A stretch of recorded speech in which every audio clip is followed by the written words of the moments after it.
Good evening. I really would like to insist to be quiet a couple of minutes because this is a very important moment. Okay, so on behalf of Anders Gustafsson and also the members of the selection committee, being Leonard Berry, Laurel Anderson, Rui Souza, and myself, it's really my pleasure to announce all of you this evening, together with my esteemed colleague, Tim Keiningham, to really announce this year's winner of the Christopher Lovelock Award. We had a couple of excellent candidates, and they were all deserved winners, but it was a very difficult task, so Anders actually decided after the first selection round to send us back with the homework. So we did a sort of re-evaluation of the top two. I'd like to cite some of the quotes formulated by the committee members, reflecting the achievements, excellence, and reasons to grant the winner the Christopher Lovelock Award. Now, just so you know, you'll probably be able to figure out who it is, so please hold the applause until we announce it. Sorry. His career contribution has focused on service. He seems to be a wholehearted service guy. Almost all of his research, service, and teaching has been focused on service. He has shown a tremendous dedication towards the field throughout his entire career. The breadth and depth of his many years of contribution to the services discipline is the main motivation. I'm not sure where Len Berry is sitting, but I really hope he allows us to use a couple of the quotes, because they really nicely reflect the type of evaluation that we gave. So, I'm just reading. He's highly accomplished in virtually all areas in which one could contribute to the field.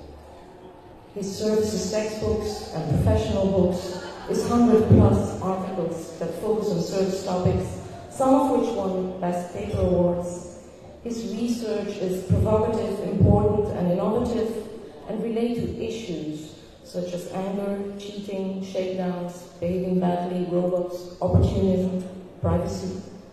His exemplary award-winning teaching of services at all levels, including executive teaching, his service to the discipline, including editorial review boards and conference leadership roles, and his active presence guiding businesses and government in consulting capacity. As the service scholar who stepped up to keep the Lovelock textbook up to date for continued use, it is especially fitting that he be recognized with the Lovelock Award. As another selection committee member stated, I think it is so fitting, meaningful, and well-deserved that he gets the Christopher Lovelock Award, since he is the one most active in carrying on Chris's work. As one of the letter writers wrote, I'm also confident that somewhere in heaven, Christopher Lovelock is proud of him. And to finally quote Len again, he said, well, I knew Christopher well. Christopher and I were close friends, and he would be very happy to have him honored in this way. So, okay, ladies and gentlemen, enough sufficient quotes. So it's time that we announce the 2019 Christopher Lovelock Award winner, which is Jochen Ritz. Congratulations, and once again a big hand to Professor Jochen Ritz, the recipient of the Christopher Lovelock Career Contribution Award. Congratulations, you are deserving of such an amazing award. It is a great honor. For all of your contributions, we thank you.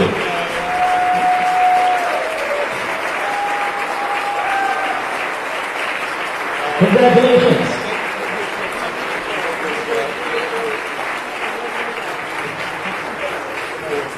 Now, Professor Ritz, would you like to say a few words, please? Wow, guys.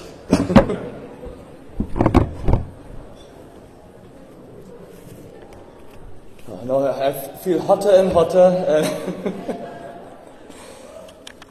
Well, let me say thank you, and it is truly, really an unbelievable honor. You know, if I didn't know before, I would have not recognized myself in all the beautiful things they said about my work. It is so very humbling if I look at the list of earlier award winners here. I also want to say when Anders Gustafsson called me, he's the committee chair, I just had entered the lift in our building at the business school. I couldn't quite hear. I mean, it took me some time to understand it was Anderson. And once I heard, I of course knew he was the chair of the committee. It was in the back of my head, but I didn't dare to think, right? I really didn't dare that he would call me about this award because it was quite late. I thought the winner had been decided a long time ago. Yeah? And then when he sort of, a bit of small talk, then he came and brought the news to me. Wow, I really had to sit down in my office. Yeah, I mean, this is probably how I would imagine every Nobel Prize winner wins when they receive the award. I mean, I just felt the same, and I must say this is sort of my personal Nobel Prize here. This is my highlight of my career, and will make me feel happy for the rest of my life.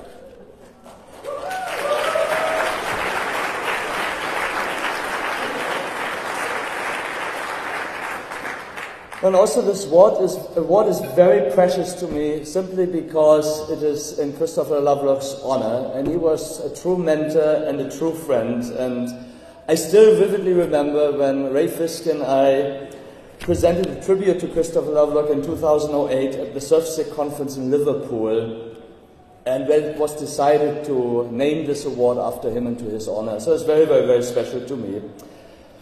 I mean, I had the honor to work with Christopher and to learn from him, and he has a brilliant mind. It's unbelievable. I mean, whether it was cases or conference presentations or the textbook, he was just amazing how he thought. He was a really, Harvard-trained, sharp mind doing the cases, and it was just unbelievable for me to learn from him.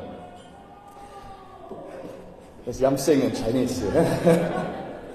Now, let me also say this award is really the outcome of many people mentoring, helping, encouraging, and working together. And this is not the outcome of one person, but of so many who helped along the way. And let me highlight a few who were very, very close friends and very, very, have been very close in my life here. Let me first say thank you to John Bateson, who is sitting here, who was my PhD supervisor at London Business School. I'm so happy he's here. Yeah. John ignited my passion for service. And let me also a few quotes from John. I really vividly remember in 1989, when I started working with him, he told me, I'm constantly being asked by marketing colleagues, why in the world do you do service? And John told me, I'm so tired about this question. All I'm telling them now, it is interesting, it fascinates me, and it is important. And he was so right? And he is still so right about this. And then also in 1980, already in the 1980s, he said, there are marketing textbooks out there, and they have a tiny chapter at the end which says, in the special case of service.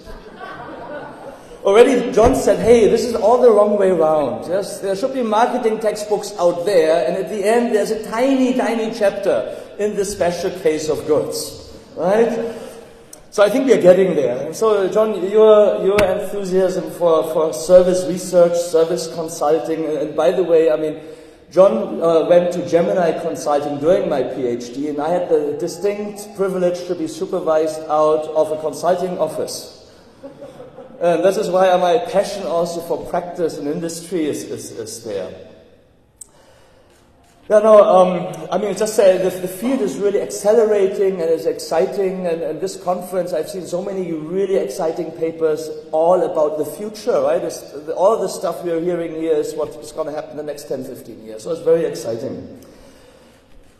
I checked Google Scholar, and I counted that I have 69 co-authors. So of course, I'm German, so I said I read all of them, right? And then my much smarter wife said, no, Johan, too many, and you risk of omitting people, and dinner would take forever. So I won't mention everyone, so please excuse me, but there are a few names I still want to mention who had a huge impact on me. The first is Bob Johnson. Simply, he was a dear mentor and his passing was way too early. Christopher Tang from UCLA, John Ring Chiang from SEEPS. They were my former dean, head of department, and mentors and co-authors and friends. My longtime co-authors, Anna Matilla, Sherry Kimes, Michael Ehret, who's also here, Loisos Heraklios, thank you. Then Jay Kandanpulli, who is one of the most caring and most encouraging colleagues I know, and also a very, very good friend. And then an important number of individuals who all in very, very different ways had a strong influence on me and on the community and worked with me. So in no particular order, I mean, of course, Roland Russ, I mean, just on this conference, his guidance was unbelievable. Within minutes, I got responses to emails. And I mean, you have always been extremely supportive. Len Berry, Dave Bowen, Bo Edwardson, Tim Cunningham, Ray Fisk, Jim Sporer, Werner Kunz, Valerie Zeithammer, Paul Patterson, Bart Lariviere, and Sabine Brunner. They're all very important to me. And also, last but not least, Ron Kaufman, who is here, who is a good friend. Stephanie Palou, who has also become a good friend and co-author. And Jonas Holmquist, where we also start exciting work together. Now, at the end here, let me thank two people who are absolutely important. And I have to thank, I mean, first my mom. She had a tough life as a single mom, and today she's incredibly proud. Sorry.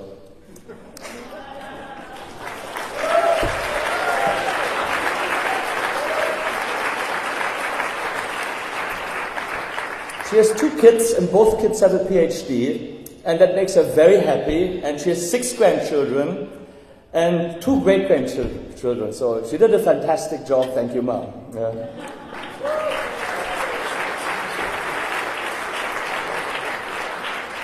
And second, let me do a Tim Cunningham here and say how much I love my beautiful wife.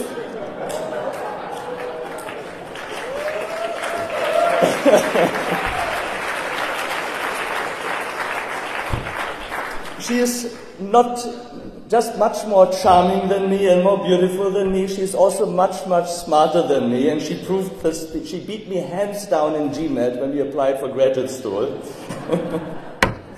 So Jeanette, thank you for being my guiding light, for bringing much love and laughter into our lives, for the 3 kids, for all the 33 years together. I love you, darling. Yeah.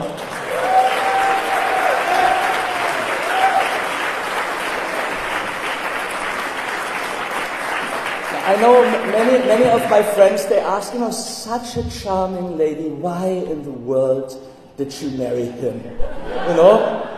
And then I tell, well, she's perhaps the only lady in our community who has a dedication in a book, in full color, and with a red rose. Yeah? On that one, thank you so much, everyone, and thank you for this wonderful award. Thank you. Thank you, and congratulations to Professor Hicks.